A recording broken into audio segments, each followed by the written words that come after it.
오늘은 함께 읽으신 말씀을 통해서 사사 에훗이라는 제목으로 우리가 함께 은혜를 나누도록 하겠습니다.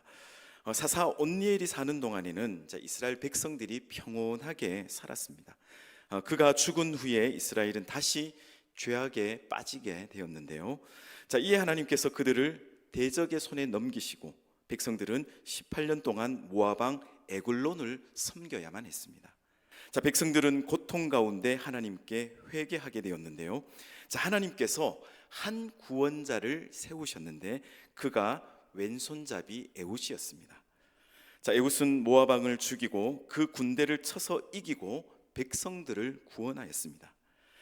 에훗에 대해서 자세하게 언급이 없지만은 오늘 본문을 통하여서 우리가 알 수 있는 것은 그의 성품이 담대하고, 그러니까 나를 따르라 이렇게 외칠 때에 백성들이 그를 믿고 나설 수 있을 만큼 신뢰받는 사람이었다라는 것입니다. 그는 80년 동안 이스라엘을 태평하게 하였을 정도로 지도자적 역량도 뛰어난 사람이었습니다. 또한 그는 이스라엘 두 번째 사사로서 백성을 구원한 이 예수 그리스도를 상징하고 있는 것입니다. 그런데 왜 백성들은 또 다시 범죄하였을까요? 12절 말씀은 이렇게 기록하고 있습니다. 12절입니다.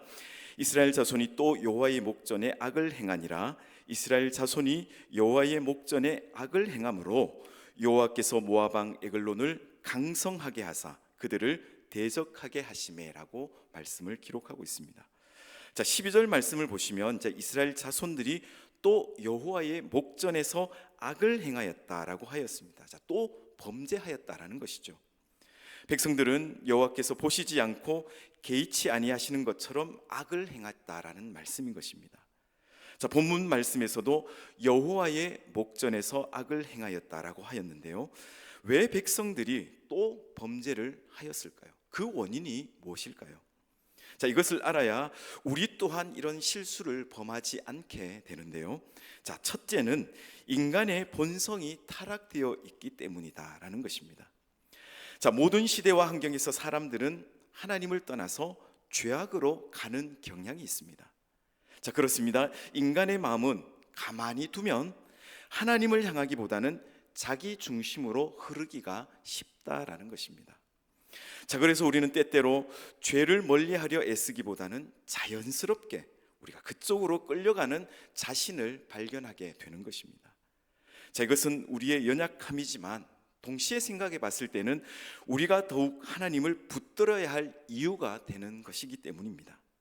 여러분, 어둠이 짙을수록 빛이 더 분명하게 드러나는 것처럼 우리의 연약함 속에서 하나님의 능력은 더욱 선명하게 나타난다라는 이 사실을 여러분 명심하시기를 바랍니다. 중요한 것은 넘어지지 않는 사람이 되는 것이 아니라 넘어질 때마다 다시 하나님께로 돌아오는 사람이라는 것입니다. 혹시 여러분 지금 마음이 흔들리시고 죄의 유혹 앞에 서 있다면 여러분 기억하시기 바랍니다. 하나님은 정죄하려고 기다리시는 분이 아니라 돌아오기를 기다리시는 우리의 하나님이신 것입니다. 그러니 숨지 마시고 또 미루지 마시고 지금 이 자리에서 주님을 부르시기를 바랍니다. 주님, 제 마음이 자꾸 죄로 기울어집니다. 그러나 저는 주님을 선택하기 원합니다. 이 고백 하나가 우리의 삶을 다시 빛으로 이끌 것입니다. 둘째는 백성들이 지도자를 잃어버렸기 때문에 또 범죄하게 되었더라는 것입니다.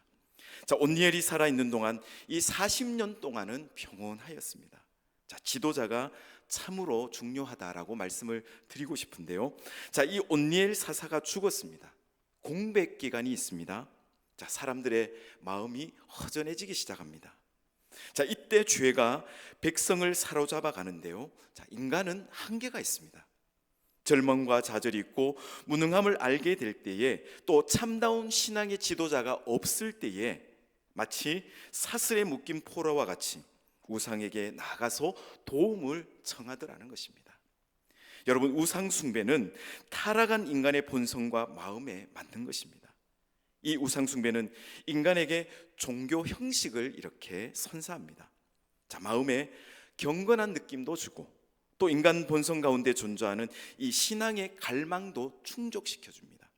자, 그러나 이것이 하나님께서 가장 미워하시는 죄악이라는 사실입니다. 하나님은 자신만이 영광을 받으시기를 원하십니다. 여러분, 이 사실을 명심하시기 바랍니다. 자, 셋째는 새로운 세대가 하나님을 알지 못하였기 때문이었습니다. 자, 이 사람들은 온니엘이 구원해 준 사실을 경험하지 못한 세대들이었는데요. 자, 그들의 부모들이 우리가 우상 숭배했을 때에 하나님이 아주 악한 구산 리사다임 왕을 세워서 우리를 8년간 고난을 당하게 하였다.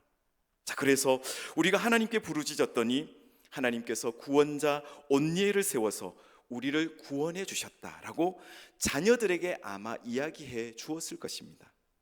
자, 그러나 자녀들은 흥미있는 얘기 정도로 들었을 것인데요, 결코 심각하게 그 사실들을 받아들이지 않았을 것입니다. 새로운 세대는 하나님에 대해서 직접 경험하지 못하고 소문으로만 알기 때문에 심각하게 하나님에 대해서 생각하지도 않았고 하나님을 경외하지 않았던 것입니다. 여러분, 하나님께서는 하나님의 역사를 눈으로 본 부모님 세대와 그리고 보지 못한 세대로부터 똑같은 영광을 받으시기를 원하신다는 사실입니다.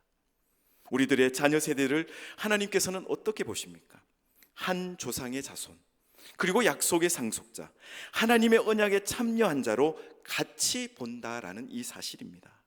자, 이것을 알기 때문에 유대인들은 자기들과 자녀들을 하나로 묶어서 율법을 가르치고 신앙 훈련을 무엇보다도 중요하게 생각한다라는 사실입니다. 사랑하는 성도 여러분, 대단히 중요한 사실입니다. 우리 세대와 자녀들 세대에 신앙의 차이가 없어야 된다라는 말씀인 것입니다. 내가 믿고 고백하는 그 하나님을 자녀들도 믿고 고백하게 해야 된다라는 말씀인 것이죠. 여러분, 이것을 기억하시기 바랍니다. 여러분들의 신앙을 어떻게 하든지 자녀들에게 잘 전수해 주어야 합니다. 이것은 자녀를 서울대학에 들여보내는 것보다 더 중요하다라는 것이죠. 아브라함의 하나님, 이삭의 하나님, 그 야곱의 하나님이십니다. 할아버지 그리고 아버지와 본인의 하나님이 변함이 없어야 된다라는 말씀인 것입니다. 여러분, 이 사실을 명심하며 살아가시기를 주님의 이름으로 간절히 소망합니다. 자, 두 번째로 우리가 생각할 수 있는 것은 왜 하나님은 에훗을 선택하셨을까? 자, 백성들이 범죄할 때에 하나님은 모압 왕 에글론을 강성케 하사 아말렉 자손을 모아서 이스라엘을 쳐서 점령하게 하십니다. 자, 그리고 18년을 다스리게 하는데요, 하나님이 이방 나라 에글론을 강성케 해서 이스라엘을 점령하게 하신 것입니다. 범죄한 그 백성들을 징계하시기 위해서 이방의 나라를 강하게 하시고 그들로 이스라엘을 치게 하시는데, 그것을 하나님께서는 내가 한다라고 이렇게 말씀하십니다. 우리가 눈여겨보아야 할 부분입니다. 하나님은 자신의 거룩한 목적을 위해서 한 백성을 선택하시기도 하지만 그 목적에 위배될 때는 택한 백성을 징계하시는 역사의 주인이라는 사실입니다. 그렇습니다. 우리는 하나님의 그 주권을 생각하며 살아야 됩니다. 백성들이 부르짖을 때 한 구원자를 세워주셨습니다. 바로 에훗이죠. 기대 밖의 인물이었습니다.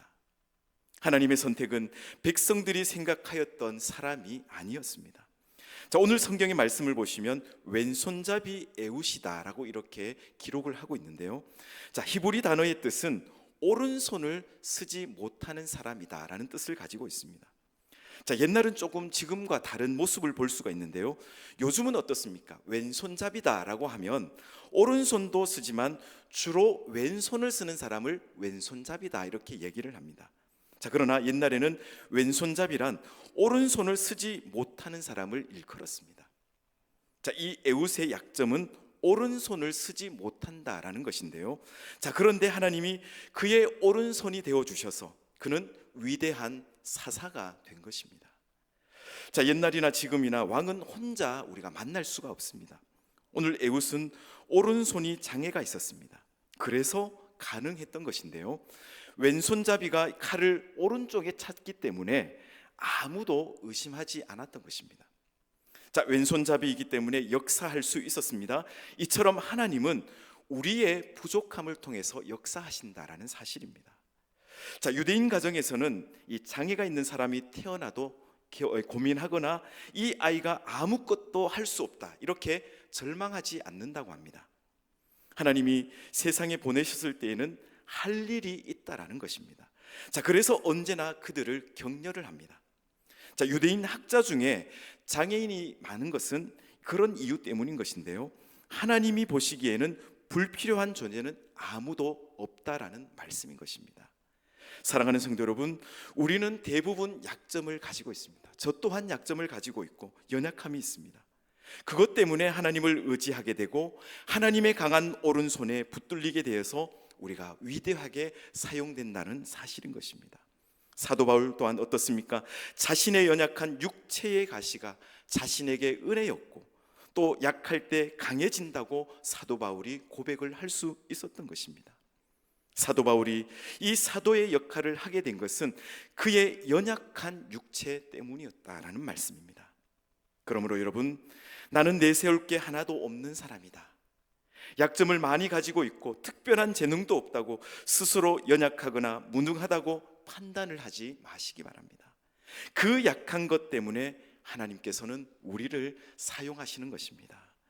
여러분, 장점이 반드시 축복일 수는 없습니다. 그 장점 때문에 사람에게는 칭찬받을 수 있겠죠.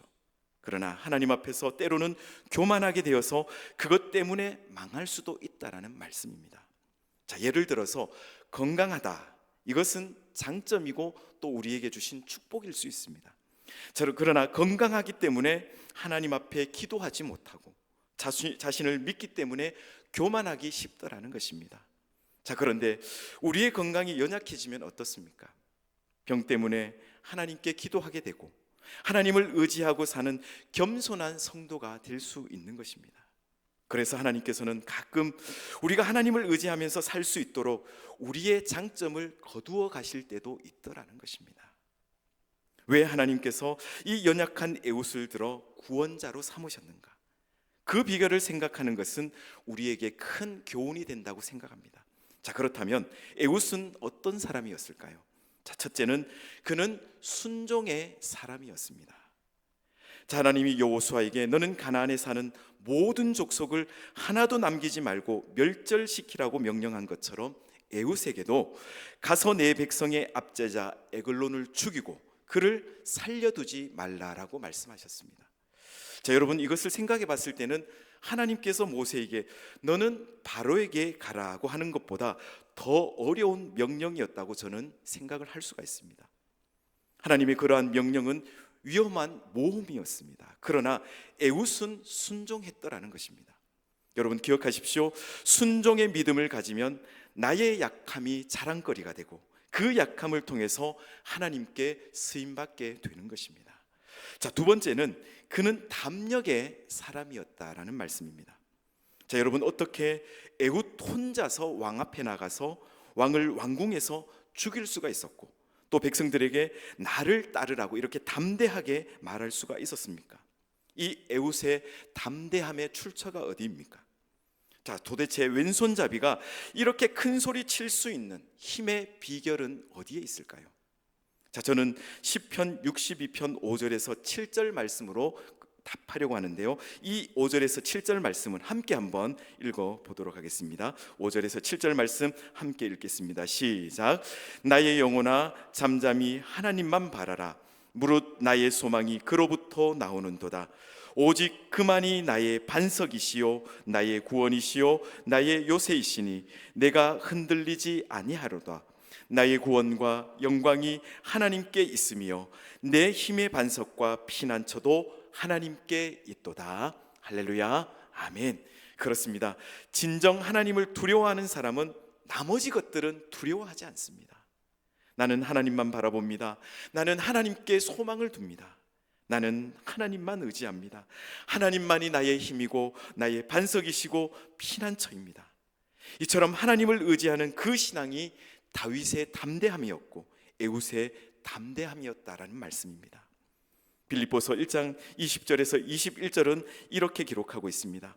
나의 간절한 기대와 소망을 따라 아무 일에든지 부끄러워하지 아니하고 지금도 전과 같이 온전히 담대하여 살든지 죽든지 내 몸에서 그리스도가 존귀하게 되게 하려 하나니 이는 내게 사는 것이 그리스도니 죽는 것도 유익함이라고 고백하고 있습니다. 여러분, 이 얼마나 담대한 신앙 고백이 아닙니까? 사는 것은 주님을 위한 것이요, 죽으면 유익합니다. 무엇이 유익할까요? 나는 예수님 때문에 그 순교자의 대열 가운데 들어가는 것, 압박이나 박해 속에서도 신앙을 포기하지 않고 죽음으로써 신앙을 증명하는 것, 얼마나 복되고 영광스럽지 않습니까? 사랑하는 성도 여러분, 여러분의 약한 왼손 때문에 하나님을 의지하면 하나님은 여러분들의 오른손이 되어주셔서 순종의 사람, 담력의 사람으로 쓰임받게 되는 것입니다. 바라기는 내가 약할 때가 곧 강한 때임을 여러분 기억하셔서 애국과 같이 하나님께 온전하게 쓰임받는 저와 여러분들의 삶이 되시기를 주님의 이름으로 간절히 축원합니다. 아멘. 자, 세 번째로 왜 에글론은 죽임을 당해야 됐을까요? 자, 성경에 이 에글론에 대해서 많은 기록이 없습니다.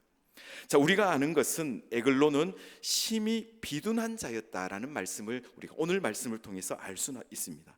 자, 이 비둔한 자라는 말은 비만한 자라는 뜻입니다. 자, 그는 비둔하여서 에웃의 그 칼을 피할 수가 없었는데요, 그는 에웃에게서 공물을 받았습니다. 자, 에웃이 조용하게 이야기하고 싶다고 얘기했을 때에 부하들을 물러가게 했습니다. 그리고 그는 다락방에서 죽임을 당했는데, 자, 이것이 그에 대한 말씀의 기록입니다. 자, 성경 기자가 할 말이 없어서 이런 이야기를 기록한 것이 아닐 것입니다. 우리는 이 에글론의 죽음에서 무엇을 교훈으로 받을 수 있습니까? 자, 첫 번째는 탐욕을 조심해야 된다라는 말씀입니다. 오늘 이 에글론의 비두는 통제하지 못한 이 탐욕을 암시하고 있습니다. 은밀한 일을 왕에게 고하겠다라고 이야기할 때에, 자, 신하들을 밖으로 이렇게 내보낸 것을 보면 그가 평소에 은밀한 거래를 좋아한 것을 우리가 짐작해 볼 수가 있습니다. 자, 은밀한 일, 여기에서 일이라는 것은 물거리란 이 단어로 번역을 할 수 있는데요, 자, 은밀한 물건을 드리겠다라고 얘기했을 때 그는 혼자서 받기를 원했습니다. 여러분, 욕심이 잉태한 즉 죄를 낳고 죄가 장성한 즉 사망을 낳는다고 말씀합니다. 여러분, 사람의 욕심은 끝이 없습니다. 사람은 무엇인가를 가지고 있지 않아서 불행한 것이 아니라 가지고 있는 것을 모르기 때문에 불행한 것입니다. 아무리 많은 것을 가지고 있어도 가진 것에 대한 가치를 모른다면 아무것도 가지지 못한 사람입니다. 자, 심리학에서 인간은 자신이 생각하는 방향으로 변화하는 존재라고 이렇게 얘기를 하는데요, 생각하는 만큼의 세계를 살게 된다라는 말씀입니다. 자, 부자라고 생각하면 부자의 세계에서 삽니다. 자, 많은 돈을 쌓아두고도 자신이 가난하다 이렇게 생각한다면 가난한 세계에서 살다가 가게 되는 것입니다. 여러분, 환경이 사람을 변화시키지는 못합니다. 욕심쟁이는 어디에 가도 항상 욕심을 가지고 살아갑니다. 불평하는 사람은 끝없이 불평하다가 인생을 끝내고 말게 되는 것인데요, 내가 생각하는 방향으로 변화가 온다라는 말씀인 것입니다. 자, 시편 16편 2절에는 이렇게 기록하고 있습니다.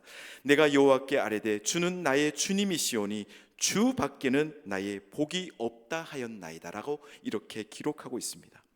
자, 여러분, 하나님이 주신 분복이 있다라는 말씀입니다. 맡겨주신 복이 있다라는 말씀인 것이죠. 다 먹을 수도 없고 우리는 다 가질 수도 없습니다. 바라기는 내게만 주신 그 분복의 은혜가 있다라는 이 사실을 기억함으로 그 은혜에 날마다 감사하고 주어진 환경에 항상 감사하며 살아가시기를 바랍니다. 자, 두 번째는 그는 하나님의 영광을 탐하였다라는 것입니다. 자, 오늘 말씀해 보시면 곡물을 모압 왕 에글론에게 바쳤는데라고 말씀하고 있습니다. 자, 이때 곡물이라는 것은 예물, 선물의 뜻이 있습니다. 자, 매튜 헨리라는 주석가는 본래 곡물이라는 이 단어가 율법에 하나님의 은총을 입기 위해서 하나님께 드리는 제물이다라고 이렇게 해석하기도 했습니다. 여러분, 하나님은 시기하시는 하나님이십니다. 자신의 영광을 빼앗기지 아니한다라는 말씀인 것이죠.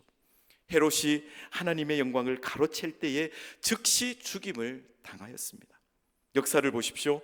자신이 교만하여 하나님이라고 하였던 모든 제왕들, 모든 독재자는 다 멸망을 하였습니다. 작곡가 하이든의 천지창조라는 곡을 아마 여러분들도 들어보셨을 것입니다. 자, 이 곡을 1808년에 초연할 때 작곡가 이 하이든이 함께 참석을 했습니다. 자, 사회자가 그를 소개할 때에 청중들이 일제히 일어나서 우레와 같은 박수를 쳤다고 합니다.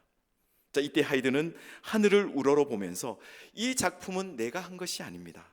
모든 것은 하나님께로부터 온 것입니다. 모든 영광을 하나님께 돌려드립니다 라고 이렇게 고백을 했습니다. 이제 말씀을 맺겠습니다. 여러분이 알고 계시는 세계적인 명지휘자 토스카니니는 그는 심한 근시안이었다고 합니다. 음악가로서 생명과도 같은 악보를 잘 볼 수가 없었습니다. 그는 이 약점을 극복하기 위해서 모든 악보를 이렇게 기억했다, 암기했다라고 합니다.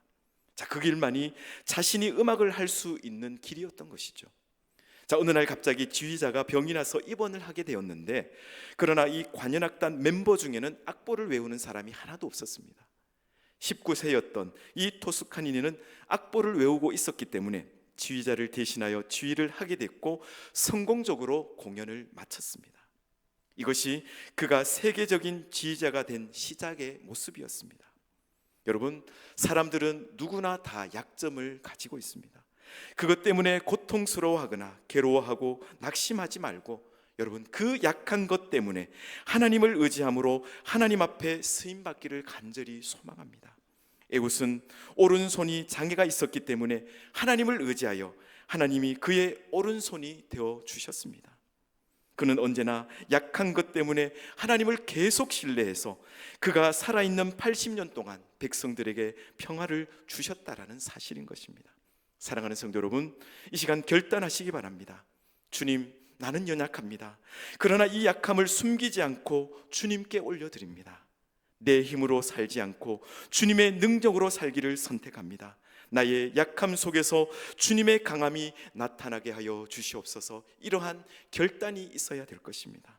바라기는 오늘 이 저녁에 사사 에훗과 같이 여러분의 약함이 하나님을 의지함으로 강해지고, 또 하나님의 풍성한 은혜가 머물게 되는 마중물의 은혜가 저와 여러분들이 있게 되기를 주님의 이름으로 간절히 축원합니다. 아멘.